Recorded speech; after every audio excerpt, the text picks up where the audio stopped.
Assalamualaikum warahmatullahi wabarakatuh. Waalaikumsalam warahmatullahi wabarakatuh. Bismillahirrahmanirrahim. Alhamdulillahi rabbil alamin. Allahumma salli wa sallim ala sayyidina Muhammadin wa ala alihi wa sahbihi ajma'in, amma ba'du. Inna asdaqal hadis kitabullah wa khairal hadi hadi sayyidina Muhammadin sallallahu alaihi wasallam, wa syarral umuri muhdatsatuha wa kullu muhdatsatin bid'ah wa kullu bid'atin dhalalah wa kullu dhalalatin finnar. Subhanaka la ilma lana illa ma 'allamtana innaka antal alimul hakim. Rabbi shrah li sadri wa yassir li amri wahlul 'uqdatam min lisani yafqahu qawli. Amin. Alhamdulillah, sama-sama telah kita laksanakan kewajiban kita sholat maghrib, dikerjakan secara berjamaah. Mudah-mudahan apa yang kita kerjakan dari amal ibadah diterima dan dilipat gandakan oleh Allah Subhanahu wa ta'ala.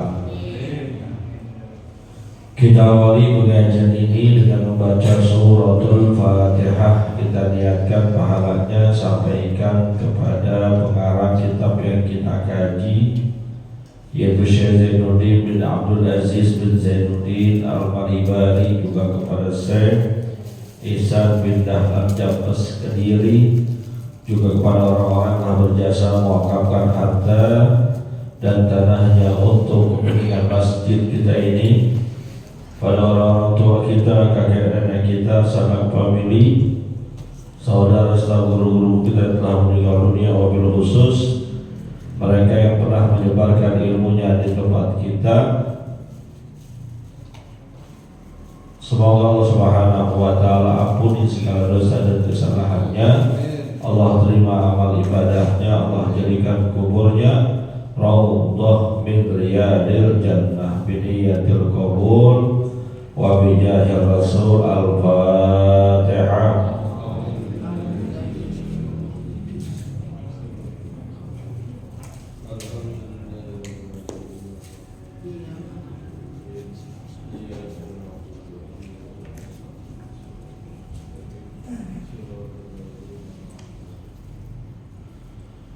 Melanjutkan bacaan kita. Bismillahirrahmanirrahim.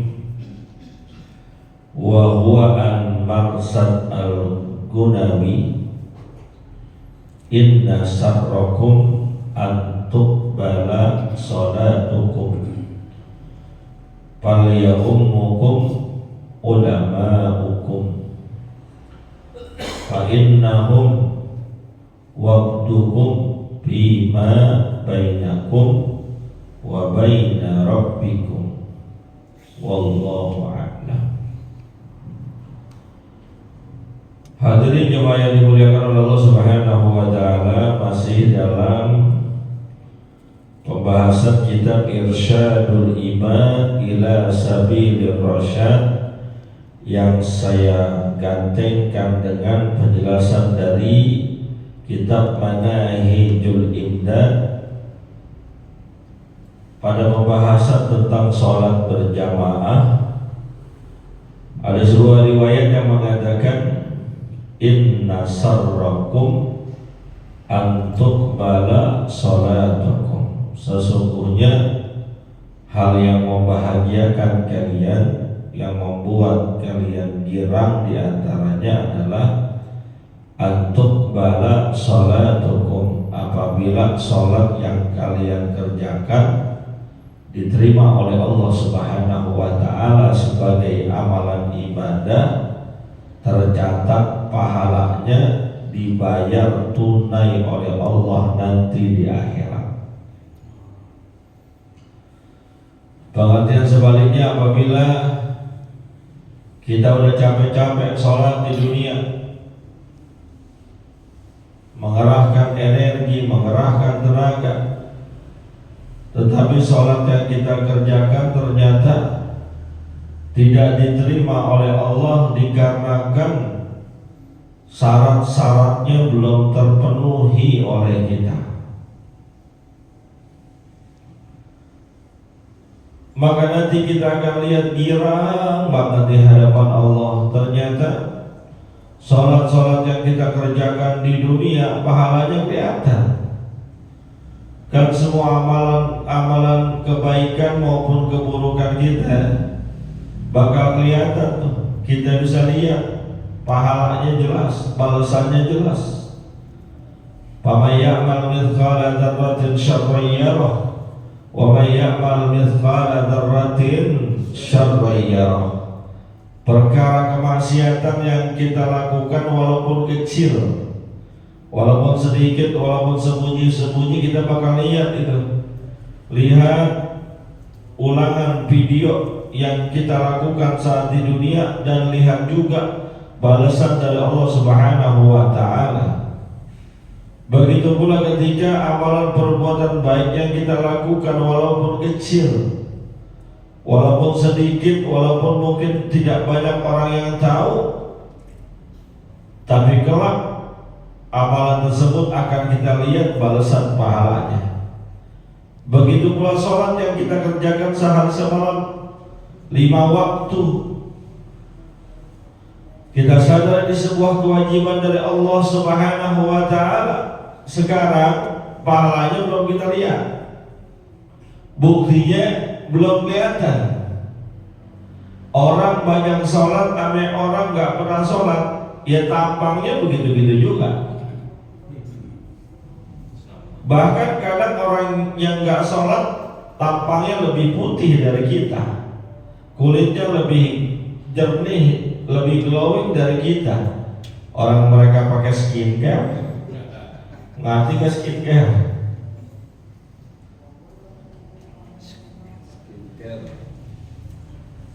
Gak kelihatan bedanya mana yang biasa sholat apa enggak. Tapi nanti di akhirat kita bisa lihat tuh kerjaan-kerjaan sholat 5 waktu kita bisa lihat, dan itu yang akan sangat membahagiakan kita. Karena sholat yang Allah catat dan Allah terima ini mendatangkan pahala dan menularkan kepada amalan-amalan yang lain yang dengan sebabnya amalan tersebut bisa diterima oleh Allah. Kalau kita bahas habis sebelumnya, awwalu ma yuhasabu bihil abdu yaumal qiyamati sholatuhu. Pertama yang akan dihitung oleh Allah dari perkara amal ibadah seseorang adalah amalan sholatnya. Idza saluhat, apabila sholatnya bagus, cakep, qad aflaha wa anjaha, maka dia sangat beruntung. Dan proses yang akan dihadapi perjalanan akhirat sebelum masuk surga, dia akan lulus melewatinya dengan lancar dan mudah. Girang kita ketika sholat kita diterima. Maka lanjutan riwayat ini mengatakan, fal ya ummukum ulama'ukum, maka hendaklah yang memimpin, yang jadi imam di antara kalian adalah mereka yang ngerti, yang punya ilmunya. Bukan harus alim ulama, tapi ngerti tentang hukum sholat. Walaupun mungkin bidang fikih yang lain dia gak paham atau kurang paham, tapi kalau udah jurusan sholat dia ngerti banget, paham banget, apalagi tentang hukum-hukum sholat berjamaah, udah di luar kepala. Pengertian ulama hukum di sini, hendaknya yang jadi imam adalah para ulama kalian, bukan yang benar-benar ulama yang mengerti semua cabang ilmu pengetahuan agama. Nggak harus yang kayak gitu. Kalau yang kayak gitu susah urusannya. Karena di antara kita saat ini yang levelnya sampai ulama sangat jarang sekali. Apalagi kalau levelnya level sekali Imam Syafi'i, rahimahullahu ta'ala jauh, nggak ada apa-apanya kita sama beliau. Beliau Imam Syafi'i usia 7 tahun udah hafal Quran, kita 7 tahun masih kemana-mana, iya kan? 10-12 tahun umur beliau udah banyak apa ribuan hadis. Kita umur 10-12 tahun entah lagi di mana, mungkin lagi main layangan. Jadi ukuran orang boleh jadi imam adalah yang mengerti urusan fikih sholat, walaupun mungkin fikih-fikih yang lain belum tapi paham. Kan syariat Islam banyak Pak, ada syahadat, sholat, puasa, zakat, haji, jual beli dan lain sebagainya. Dia pahamnya tentang sholat doang. Kalau untuk urusan puasa nggak begitu paham. Untuk urusan sholat berjamaah dia ngerti. Kalau untuk urusan zakat, sedekah dia nggak begitu ngerti. Ilmunya secara mendalam nggak apa-apa. Oh dia belum pernah haji, Ustaz ngomong boleh jadi imam? Boleh. Dia juga belum pernah umroh, Ustaz masa jemaahnya orang Pak Haji yang jadi imam belum haji? Nggak apa-apa, nggak jadi masalah itu. Yang penting ulama hukum yang ngerti hukumnya, bukan yang udah pergi haji 7 kali. Lu siapa mau jadi imam? Saya Selani, orang mana? Orang Pandeglang, pinggir di wilayah kekuasaan gue. Lu udah pernah pergi haji belum? Belum Pak Haji, pura-pura haji, umur aja belum. Nggak boleh. Gue yang berangkat haji 3 kali yang boleh jadi imam. Nggak jadi ukuran. Nggak ada syarat jadi imam itu harus haji, nggak ada. Karena berapa banyak orang yang udah pernah berangkat pergi haji tapi ilmunya juga nggak ada. Banyak nggak yang itu? Banyak. Ilmu haji nggak ada, ilmu sholat nggak ada. Banyak yang kita lihat kayak gitu. Haji Mansur. Kenapa? Haji Mansur. Haji Mansur, haji karena halamannya kegusur itu. Jadi bukan ukuran tuh. Lo orang mana? Orang Pandeglang nggak bisa jadi imam sini. Harus orang asli Cikanjang, putra daerah. Nggak ada ketentuan kayak gitu. Kalau ketentuan kayak gitu nggak ada boleh jadi imam. Memang ada orang asli Cikanjang di sini? Iya. Paling tinggal beberapa orang doang. Enggak jadi ukuran. Yang jadi ukuran ulama hukum yang memiliki ilmu pengetahuan agama, khususnya tentang sholat. Kenapa? Diterangkan di sini, fa innahum waqtukum bima bainakum wa baina rabbikum. Karena imam-imam yang kalian pilih itu hakikatnya adalah mereka itu utusan, delegasi yang kalian pilih untuk menjadi fasilitator antara kalian dengan Allah Subhanahu wa ta'ala. Orang pilihan, juru bicara ibaratnya. Kayak mohon maaf tuh, anggota DPR itu kan wakil kita tuh, juru bicara kita. Mereka mewakili kepentingan kita seharusnya. Mereka menjadi juru bicara kita tentang keluh kisah kita seharusnya. Maka mereka orang pilihan, utusan, delegasi, perwakilan. Contoh nih, kalau tiba-tiba ada undangan dari Presiden Republik Indonesia ke masjid sini untuk berdialog dengan Presiden, kata Presiden, perwakilan dari Masjid Nurul Iman 5 orang. Suratnya nyampe ke kita.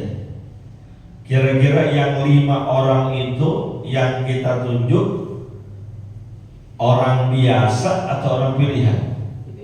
Ya jelas orang pilihan. Yang pertama kita lihat dulu yang ngomongnya ada bisaan. Ada presiden, kata ketua DKM, minimal ustadz nih. Ya Pak Ustadz aja kita tunjuk di beberapa orang ustadz. Udah gitu, ustadz juga nggak sembarang ustadz. Lihat dulu yang pakaiannya necis.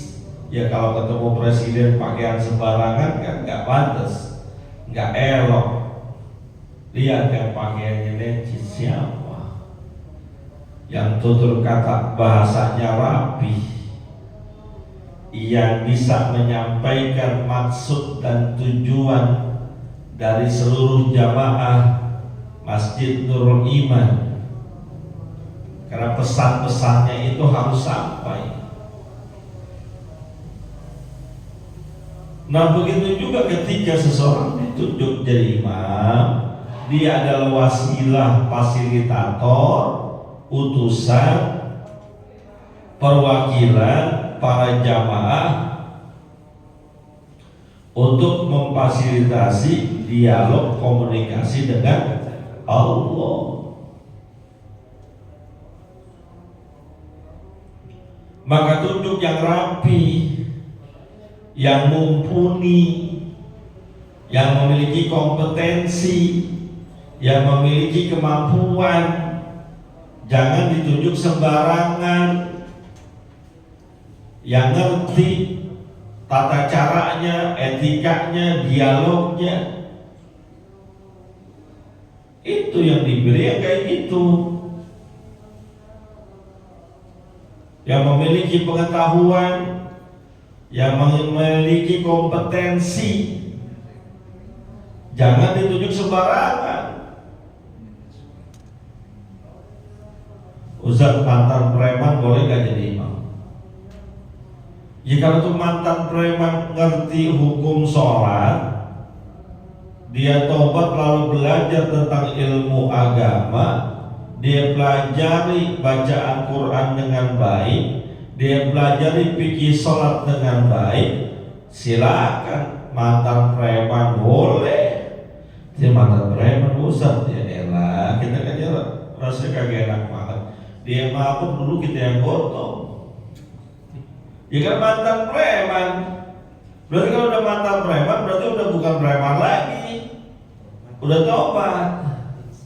Mana nih? Kalau ada nih calon, ada imam 2 nih, pilihan imam. Satu mantan preman, yang satu mantan ustad. Ente pilih yang mana coba? Ada preman. Emang ada mantan ustad? Dulunya ustad, dulunya. Dia sih dulunya ustad dulu.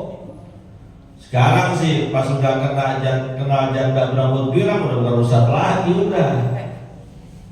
Kalau ada mantan preman sama mantan ustad, ya kalau kompetensinya sama, kemampuannya sama, pilih mantan preman. Kenapa?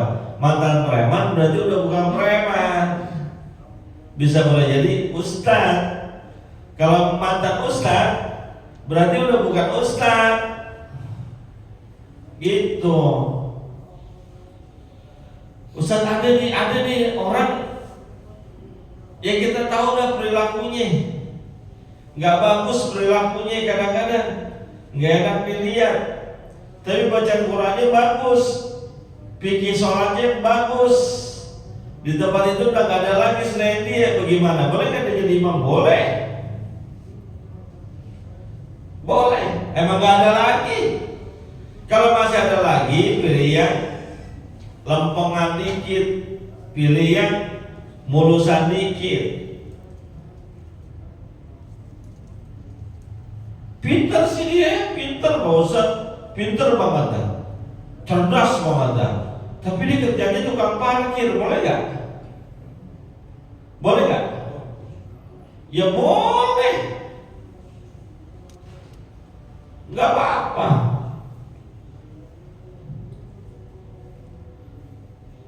Ada imam Pak Ustaz, coba pakai celana panjang, boleh nggak? Imam pakai celana jeans boleh nggak? Boleh nggak? Nggak boleh. Pakai jin. Celana jin. Anak manusia. Celana imam pakai celana boleh nggak? Nggak boleh. Nggak pakai celana jeans, imam pakai celana boleh nggak? Boleh. Nggak boleh. Nggak boleh. Celana. Dan imam pakai celana. Lagi jadi imam, nggak boleh pakai celana. Lagi celana jin. Atau sholat jemaah, makmumnya pakai peci putih, imamnya peci hitam, boleh nggak? Pak, sholat jemaah, makmumnya pakai peci putih, imamnya peci hitam, boleh nggak? Boleh nggak? Imam peci hitam boleh nggak? Nggak boleh. Peci hitam. Imamnya peci hitam, nggak ada manusia. Peci hitam gitu. Iya.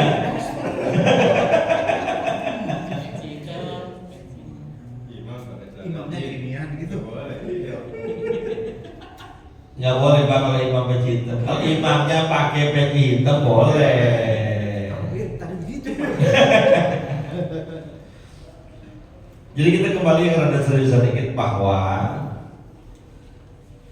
nih adab juga penting. Makmumnya pakai sarung, pakai peci, imamnya pakai celana panjang, nggak pantas. Walaupun bacanya lebih bagus, imamnya pakai peci, makmumnya pakai peci, imamnya nggak pakai peci, kurang pantas. Hah? Imamnya pakai helm, pulang ngojek dia lupa taruh helmnya. Jadi kan di pembahasan sebelumnya tuh udah kita bacakan hadisnya, jangan sampai makmum kita itu nggak suka sama kita. Kita imam nih, makmum rada kurang suka sama kita, baik karena bacaannya kepanjangan atau gaya kita yang nggak pantas. Nggak boleh. Makanya udah tunjuk jadi imam Ustaz Jasrani, Bang Yudi, jaga adab dan etikanya.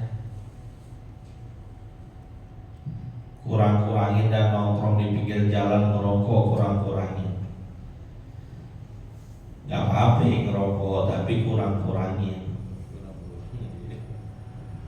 Saya udah kurangin Ustaz. Kurangin bagaimana? Yang dibungkusan tadinya 12, saya kurangin jadi 11. Itu bukan kurangin, jedot namanya. Imam jangan kelihatan pakai celana pendek. Ustaz gimana ya? Saya kan suka ngepel nih. Imamnya ceritanya marbot juga nih ceritanya. Imam marbot juga, imam juga. Kan saya suka ngepel masjid. Terus ya saya ngepelnya pakai celana pendek, boleh nggak? Nggak pantas. Maka mohon maaf nih. Terus dalam kegiatan potong hewan kurban, ya saya lihat banyak tuh masjid, musola yang melaksanain potong hewan kurban, panitianya yang ngerjain pada pakai celana pendek. Hukum pakai celana pendek buat laki-laki apaan? Kalau di atas dengkul berarti terbuka auratnya, haram. Habis kalau pakai celana panjang ribet, mau usah kena darah. Lo kalau nggak mau kena darah nggak usah bantuin. Awas nih, jangan pakai celana pendek, celana panjang. Saya pernah lihat panitianya Pak Haji duduk di bangku motong hewan kurban, lagi dirubui, dia duduk tuh pelitara pendek takbir. Ayo coba sebelum memotong hewan kita takbir Allahu Akbar, Allahu Akbar. Dia pelitara pendek, nggak pantas. Pakai celana panjang, itu kan lagi menjalankan syariat agama. Emang tidak menentukan syarat sahnya kurban kita kalau kita mengolahnya pakai celana pendek, betul, nggak mempengaruhi syarat sahnya, tapi adab dan etikanya kurang. Pakai celana panjang, pakai training, celana sebetis kayak celana hampir 3/4 pangsi, kalau zaman dulu bilang pakai yang begitu, jangan celana pendek. Aurat pada menjadi di depan masjid kan kagak enak banget lihatnya. Selalu sampaikan ini di mana masjid tempat saya ngisi tahun, saya bilang jangan pakai celana pendek, nggak pantas.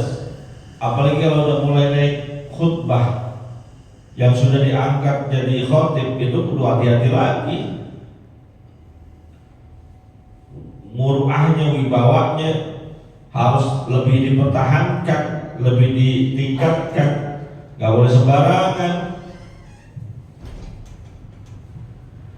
Maka kalau bisa, mohon maaf, saya sering sampaikan ke kawan-kawan saya, kalau bisa nih yang udah jadi khotib tuh, udah itu jangan pakai kaos partai kalau lagi kemana-mana, kaos caleg jangan dah. Kenapa? Tahu ciri? Ya iya khotibnya partainya partai merah, nggak sama mau gua. Begitu jadinya. Udah jangan pakai kaos-kaos partai. Ini bukan berarti dilarang, bukan. Jaga muruah, jaga wibawa. Bahkan orang dulu, guru-guru kita dulu, itu kalau sudah jadi khotib nggak bakal pernah lepas kopi. Nggak mau dia. Apapun dia pakai peci. Termasuk yang motong-motong hewan kurban tuh. Nggak mau kalau nggak pakai peci, nggak boleh. Zaman dulu tuh nggak ada. Maka mohon maaf kalau yang pemotongannya yang disuruh jagal, suruh pakai peci itu jagalnya. Jangan pakai begundul gitu. Makanya bagus yang potong ustad. Di sini yang potong siapa? Ustad kan? Ustad kan? Ustad Aslani. Ada ya? Enak kalau jadi potong hewan, Pak. Pahanya bawa pulang, kakinya bawa pulang.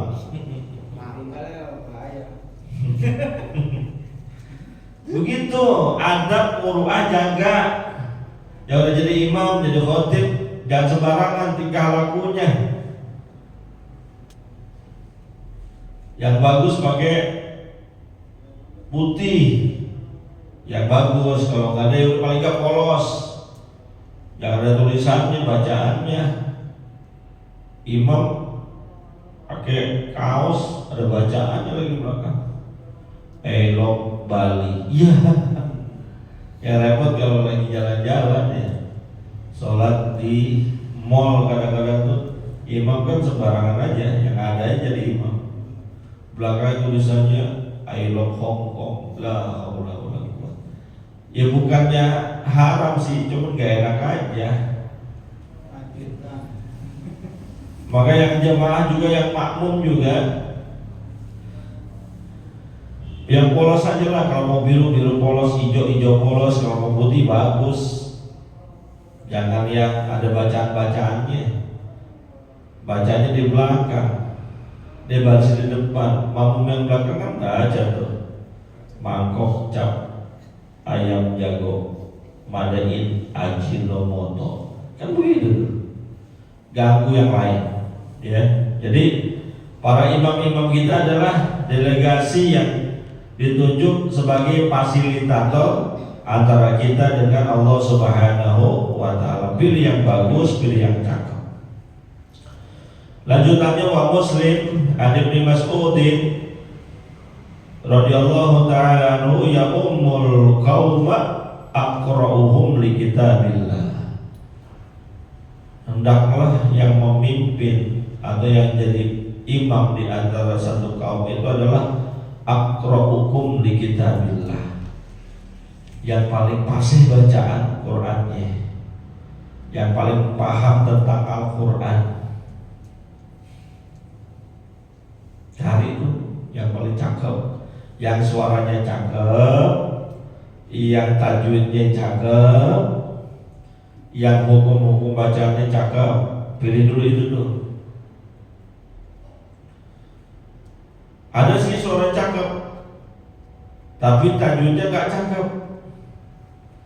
Kalau masih ada yang lebih cakep tajwidnya, walaupun bacaannya suaranya gak cakep, pilih yang tajwidnya rada cakepan. Seleksi imam mah kudu diseleksi, kudunya kudu dites dulu bacaan Fatihahnya bagaimana. Aqra'ukum li kitabillah. Bahkan dalam keterangan yang lain dikatakan aqra'ukum itu bukan hanya bacaan yang cakep, yang paling ngerti tentang bacaan yang dia baca, yang paling paham tentang Al-Quran, isi kandungannya. Ya repot kalau zaman sekarang cari begini mah, nggak ketemu, susah ketemunya. Minimal yang paling cakep. Di antara kita sekarang yang paling bagus lumayan mendingan suaranya Ustaz Jaslani. Iya udah, tajwidnya bagus, ini bagus, udah pakai, udah cakep, udah itu namanya Faliya ummukum aqra'ukum li kitabillah. Yang paling bagus bacaan Qur'annya, yang paling paham tentang Al-Quran. Yang kedua, fa'in kanu fil qiraati sawa, apabila mereka tuh semuanya baca Qurannya sama, kualitasnya sama semua, cakepnya standar 80 semua. Satu kelompok jemaah standarnya sama itu 80. Maka fa'alamuhum bisunnah, cari yang paling paham, paling ngerti hadis, paling banyak hafalan hadisnya.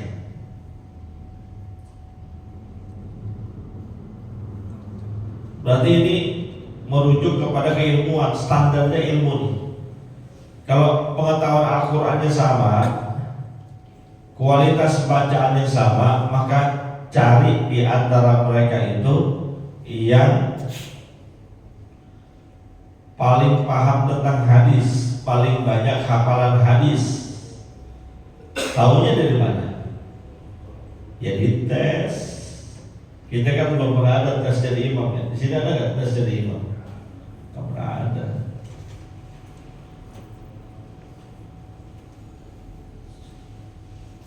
Karena nggak semua orang banyak hafal hadis. Hafal Quran banyak, gampang nyari orang penghafal Quran gampang. Tapi mencari penghafal hadis rada susah. Dan memang dasarnya Al-Quran dulu.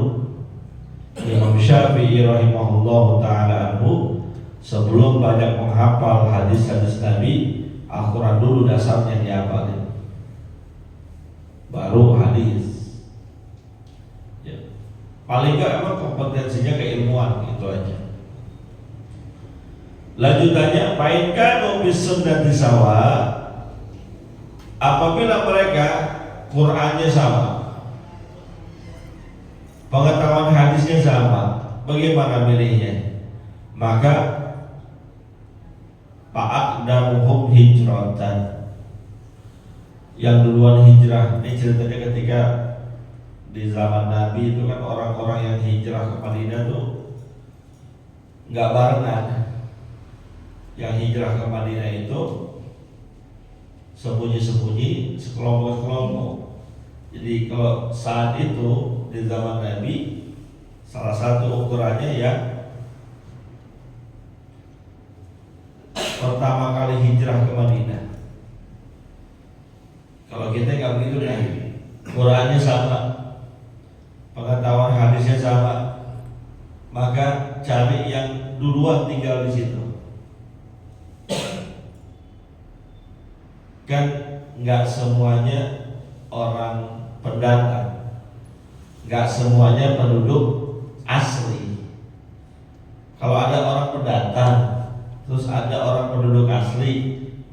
keilmuannya sama, kualitas keilmuannya sama, maka pilih yang penduduk asli. Sohibul wilayah, memang dia penguasa setempat, kecuali memang orang-orang yang ditunjuk. Jadi mohon maaf kayak Ustaz Haji Aslani, kan bukan orang sini ya, bukan kan? Itu orang mana negaranya? Banten, Pandeglang. Ya, karena beliau memang ditunjuk, walaupun bukan orang sini, tapi ditunjuk, itu udah lain urusan. Sekarang anggap gak ada imam tetap nih, kita lagi nyari imam.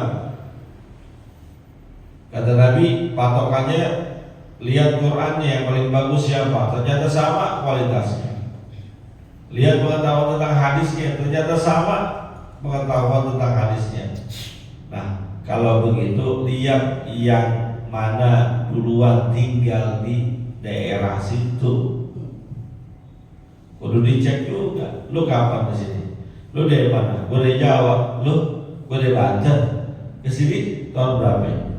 Tahun sekian. Ini maka yang duluan nyampe sini dia yang berhak jadi imam. Segitu detailnya tuh. Segitu terperincinya. Supaya apa? Supaya kita nggak keliru, nggak sembarangan. Maka mohon maaf ya,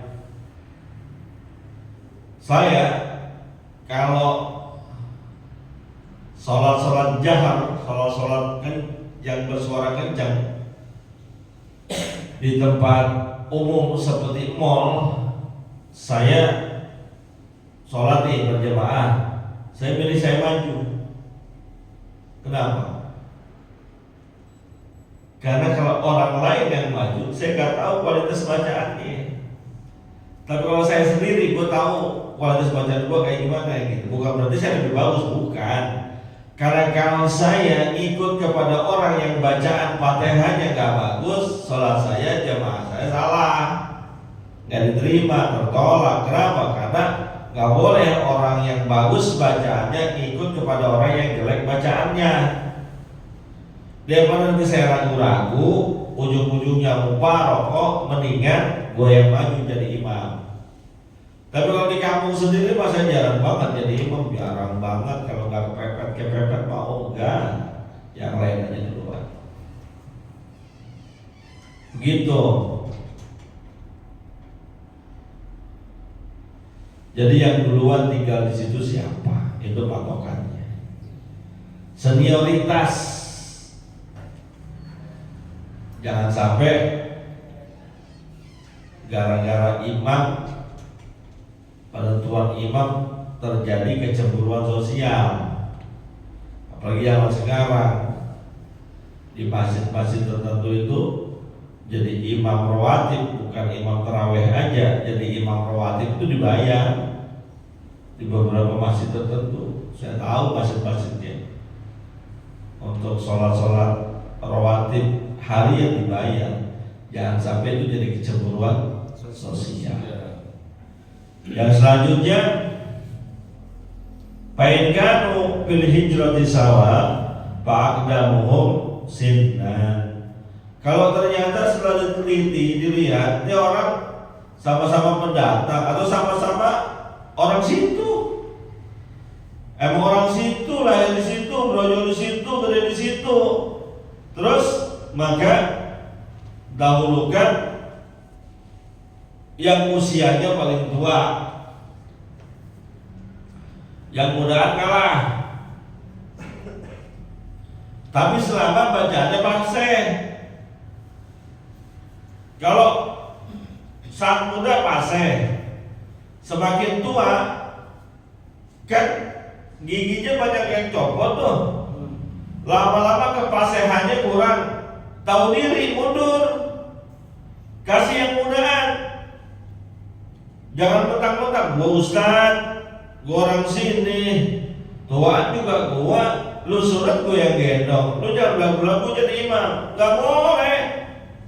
Kalau memang ternyata kita udah kekurangan nih, dulu waktu muda Mungkin bacaan kita fasih, makhraj hurufnya cakep. Kenapa? Gigi kita masih cakep. Ini gigi kita udah banyak yang copot, banyak kemposnya. Pengaruh loh gigi ini, gigi itu pengaruh. Copotnya gigi kita pengaruh terhadap kefasihan kita dalam melafalkan huruf-huruf Al-Quran. Kalau udah sepuh dan mengganggu kefasihan bacaan sholat kita, undur, kasih yang mudahan. Begitu. Jangan ngotot, udah doyong masih mau jadi imam aja udah doyong. Tahu udah doyong? Udah begitu dirinya udah miring. udah miring, masih mau baca, masih mau jadi imam aja, baca aja juga udah ngepot kemana-mana. Udah sin sod sama aja karena kempos, udah mundur, tahu diri. Jangan maksain kita jadi imam kalau memang ternyata kita gak fasih. Maka jika imam udah ada giginya yang copot, pakai gigi palsu. Udah metik, udah los, udah kena giginya, pakai gigi palsu, gak apa-apa. Bahkan dalam keterangan di kitab Al-Iqna dikatakan bagi laki-laki memakai emas itu haram, tapi kalau untuk memasang gigi palsu terbuat dari emas itu diperbolehkan. Kenapa? Karena kualitas gigi palsu yang terbuat dari emas hampir menyamai kualitas gigi pemberian Allah, terutama dalam hal kefasihan dia baca Quran. Itu saking mengejar fasihnya baca Quran kayak gitu. Mau saudara-saudari belum omongan belum nih, belum etik belum, masih aman ya. Kalau udah copot, apalagi di daerah-daerah yang memang mempengaruhi kefasihan kita melafalkan huruf-huruf Al-Quran, tampel nggak tampel, pasang gigi palsu nggak apa-apa. Kalau masih pengen jadi imam, kalau udah copot, ya udah gua ngalah aja dah, kasih yang mudah-mudahan. Begitu, nggak usah maksain, kasih mudah-mudahan banyak. Tuh, jadi ukurannya yang bagus baca Qurannya, yang paling banyak menghafal hadis, yang kedua yang lebih lama tinggal di situ, yang keempat yang umurnya paling tua. Nah, kalau semuanya sama gimana? Keterangan hadis ini selesai, cuma sampai situ doang. Maka saya tambahin sendiri itu. Kalau semuanya sama, maka pilih yang bininya dua. Ya, settlement ya. Kenapa? Yang bininya dua biasanya rada tenangan dikit, rada sabaran. Settlement. Karena yang memilih dua orang perempuan, rada sabaran, rada beranian, begitu. Tapi ini nggak di kitab, nggak ada. Ini mah akal-akalan saya aja ini.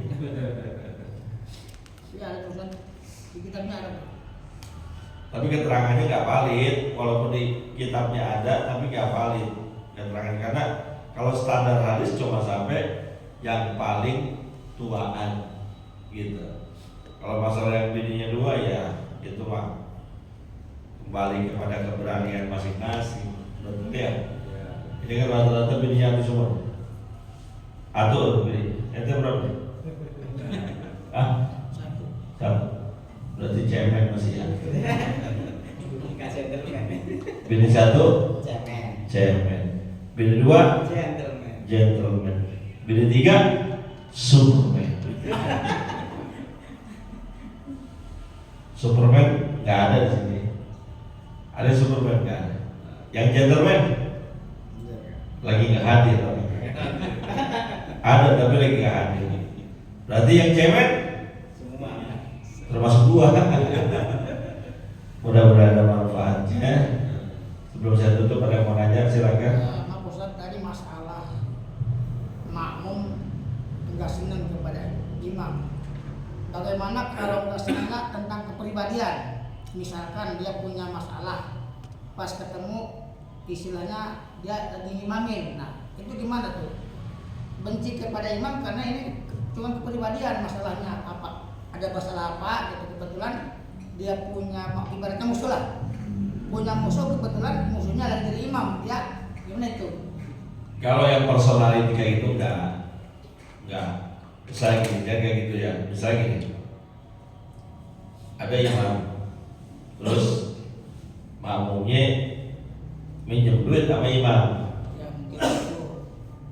nggak dikasih sama imamnya. Atau sebaliknya, imam minjem duit sama makmum, cuman kagak pulangin, kan gedeg tuh jadinya ya.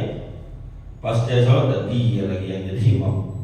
Gua gak ada keuangan sama dia, pelit banget. Kalau gue minjem duit gak dikasih, itu personality, hubungan personal itu nggak jadi patokan. Yang dimaksudkan di sini adalah apabila ada personality akhlaknya yang nggak pantas. Kerangkanya kerangka umum bukan personal. Ya misalnya akhlaknya kurang bagus, imam tapi kadang suka godain cewek lewat gitu, itu kan nggak bagus. Itu yang kealihun begitu maksudnya.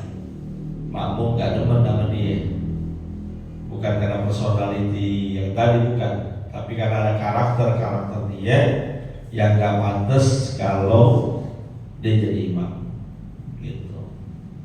gitu ya. Cukup, ada lagi? Cukup ya.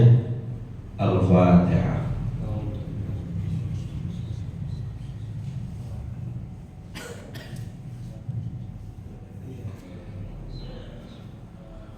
Bismillahirrahmanirrahim. Alhamdulillahirabbil alamin. Allahumma shalli wa sallim ala sayyidina Muhammad wa ala ali sayyidina Muhammad. Allahumma bihaqqil Fatiha wa bi sirril Fatiha wa bi mu'jizatil Fatiha iftah lana abwaabal khair waj'alna min ahlil khair. Allahumma ighfir lana wa liwalidina warhamna warhamhum kama rabbawna shighara wa hab lana ya wahhab ilman wa hikmatan wa rizqi ya razzaqul lana musahhila wa bil khairi ya fattah fattah bil huda wa bil ilmi ya alim kullana muqaddira wa sallallahu ala sayyidina Muhammadin wa ala alihi wa sahbihi wasallam walhamdulillahi rabbil alamin. Terima kasih, mohon maaf. Assalamualaikum warahmatullahi wabarakatuh.